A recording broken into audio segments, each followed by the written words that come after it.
వినయం అంటే చేతులు కట్టు కూర్చోవడం కాదు, అది మామూలుగానే ఉంటుంది. అది కాదు వినయం, పొరపాటు అర్థం చెప్పొద్దు. విశేషేణ నయం వినయం.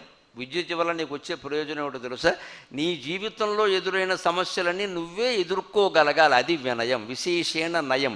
నయం అంటే నడిపించడం. నయతీతి నాయక, నడిపించేవాడు కాబట్టి నాయకుడు అంటారు. లీడర్ అంటే అర్థం, అది నడిపిస్తాడు ఆయన. నీ జీవితాన్ని నువ్వు నడిపించుకోవాలి. అవసరమైతే అమ్మ ఫోన్ చేసి అమ్మా బాగున్నావా అంటే చెప్పకూడదమ్మా, సమస్యలు చెప్పొద్దు. బాగున్నావమ్మా, చాలా బాగున్నావమ్మా, చాలా బాగున్నావమ్మా, నువ్వు నాన్నగారు హాయిగా ఉండండి అమ్మా అని చెప్పాలి, అంతేగాని లేదమ్మా స్టార్టింగ్ ట్రబుల్ అని మొదలెట్టకూడదు ఇక్కడ. అంటే డిపెండెన్స్. తల్లికి చెబుతున్నావు నీ సమస్యని, వాళ్ళ సమస్యలు వాళ్ళకి చాలవండి. అమెరికాలో కాపరాలు చేస్తూ కూడా పని మనిషి రాకపోయేసరికి ఇంటి దగ్గరికి ఫోన్, ఇక్కడ రాకపోతే అక్కడికి ఫోను. అది పెద్ద సమస్య అండి, మీరు ఎదుర్కోలేరండి దాన్ని. తల్లిదండ్రులకు చెప్పాలా? మన సమస్యలు ప్రాణం పోయినా పక్కవాడికి చెప్పొద్దు, పెద్దవాళ్ళకి చెప్పొద్దు, మనమే పరిష్కరించుకోవాలి. ధైర్యం అంటే అది వినయం.